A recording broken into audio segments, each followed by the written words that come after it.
are you guys doing? Welcome to Gaya's World. ഇന്നൊരു falafel റെസിപ്പിയാണ് നമ്മൾ ചെയ്യുന്നത്. ഫലാഫൽ എന്ന് പറഞ്ഞാൽ ശരിക്കും ഒരു മിഡിൽ ഈസ്റ്റേൺ റെസിപ്പിയാണ്. ഇതിൽ ചിക്ക് പീസ് ആണ് അല്ലെങ്കിൽ നമ്മുടെ വെള്ളക്കടലയാണ് യൂസ് ചെയ്യുന്നത്. മെയിൻ ഇൻഗ്രീഡിയൻ്റ് ആണ് ചിക്ക് പീസ്. അതുകൊണ്ട് തന്നെ ധാരാളം പ്രോട്ടീൻസും ന്യൂട്രിയൻസും ഒക്കെ അടങ്ങിയ ഒരു സ്നാക്കായിട്ടോ സാൻഡ്വിച്ച് ആയിട്ടോ ഒക്കെ യൂസ് ചെയ്യാൻ പറ്റുന്ന ഒരു ഈസി ആയിട്ടുള്ള റെസിപ്പിയാണ്. ഞാനിതിൽ 2 വേർഷൻസ് ചെയ്യുന്നുണ്ട്. ഹെൽത്തിയർ ആയിട്ടുള്ള ഒരു വേർഷനും ഒരു ഓയിലിൽ ഫ്രൈ ചെയ്തെടുക്കുന്ന വേർഷനും ഉണ്ട്. അപ്പോൾ നമുക്ക് റെസിപ്പിയിലേക്ക് പോവാം.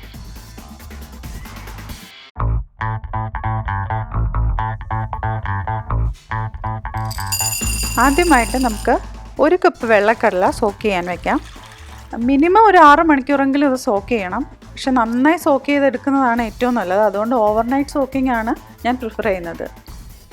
ഇതിപ്പോൾ ഞാൻ 10 മണിക്കൂർ സോക്ക് ചെയ്ത് വെച്ച വെള്ളക്കടലയാണ്. ഇതിന് നമുക്ക് ചെറുതായിട്ട് അരച്ചെടുക്കാം. ഒട്ടും വെള്ളം ഇല്ലാതെ വേണം കടല അരച്ചെടുക്കാൻ.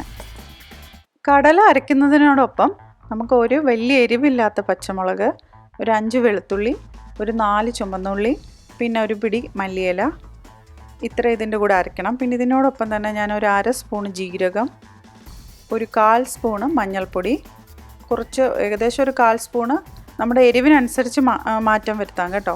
ഒരു 1/4 സ്പൂണ് കുരുമുളക് പൊടിയും ആവശ്യത്തിന് ഉപ്പും ഇട്ടിട്ട് ഞാൻ ക്രഷ് ചെയ്തെടുക്കുവാണിത്. ഒരുപാടങ്ങ് അരഞ്ഞ് പേസ്റ്റ് ആവണ്ട. നമുക്ക് ഈ ഒരു കൺസിസ്റ്റൻസിയാണ് വേണ്ടത്.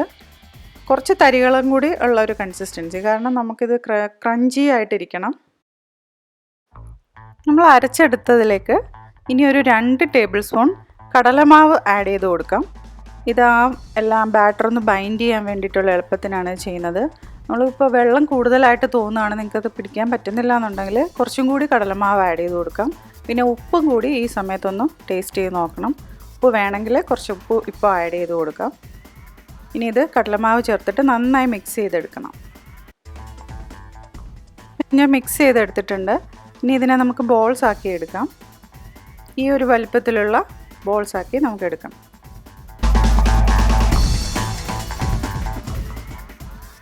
ബോൾസ് എല്ലാം റെഡി ആയിട്ടുണ്ട്. ഇനി നമുക്ക് കുറച്ച് ഹെൽത്തി ആയിട്ട് ചെയ്യാൻ വേണ്ടിയിട്ട് ടിക്കീസ് പോലെ, അതായത് നമ്മുടെ കട്ട്ലറ്റ്സിൻ്റെ ഒക്കെ പോലെ പരത്തിയെടുക്കാം. ഇതിൽ നമുക്ക് കുറച്ച് ഓയിൽ യൂസ് ചെയ്ത് ചെയ്യാൻ പറ്റുന്ന ഒരു ഹെൽത്തി മെത്തേഡാണ്. ഇപ്പം ഞാൻ എണ്ണ ചൂടാവാൻ വെച്ചിട്ടുണ്ട്. ഞാനിവിടെ യൂസ് ചെയ്ത് കനോള ഓയിലാണ്. നിങ്ങൾക്ക് വെളിച്ചെണ്ണയോ അതല്ലെങ്കിൽ സൺഫ്ലവർ ഓയിലോ ഒക്കെ ആഡ് ചെയ്യാം. ഇതിനകത്തേക്ക് ഈ ബോൾസ് ഇടുമ്പം കുറച്ച് ശ്രദ്ധിച്ചിടണം, പൊട്ടിപ്പോകാനുള്ള സാധ്യതയുള്ളതുകൊണ്ട് വളരെ കെയർഫുള്ളായിട്ട് വേണം അതിലേക്ക് ഇടാൻ. ഇനി ഇതിട്ട് ഉടനെ തന്നെ ഇളക്കണ്ട. കുറച്ച് നേരം ഒന്ന് മൊരിഞ്ഞ് കഴിയുമ്പോൾ ചെറുതായിട്ട് അങ്ങോട്ടും ഇങ്ങോട്ടും ഇളക്കി കൊടുക്കണം. എല്ലാ സൈഡും ഈവനായിട്ട് കളറായിട്ട് വരാൻ വേണ്ടിയിട്ടാണ്. ഇപ്പോൾ ഇതെല്ലാം റെഡി ആയിട്ടുണ്ട്. ഈ ഒരു കളറിലാണ് നമുക്ക് കിട്ടേണ്ടത്.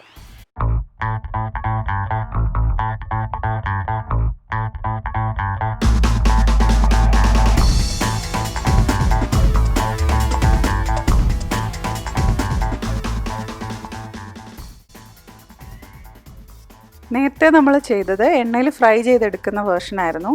ഇനി കുറച്ച് ഹെൽത്തിയർ ആയിട്ട് വളരെ കുറച്ച് എണ്ണയിൽ എങ്ങനെ ഫ്രൈ ചെയ്തെടുക്കാമെന്ന് നോക്കാം. അതിനായിട്ട് ഞാനൊരു 2 ടീസ്പൂൺ എണ്ണ ഒഴിച്ചിട്ടുണ്ട്.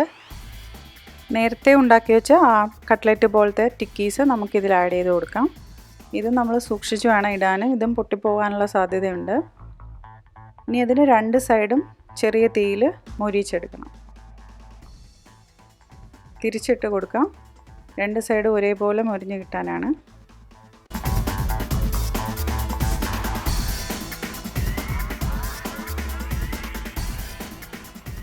ഇപ്പം നമ്മുടെ ടിക്കീസും റെഡി ആയിട്ടുണ്ട്. ഇത് നമുക്ക് ബ്രെഡ് സാൻഡ്വിച്ചിന് യൂസ് ചെയ്യാം. അതുപോലെ തന്നെ വെജിറ്റബിൾസൊക്കെ ആഡ് ചെയ്ത് ചപ്പാത്തിയിൽ റോൾ ചെയ്ത് നമുക്ക് കഴിക്കാം.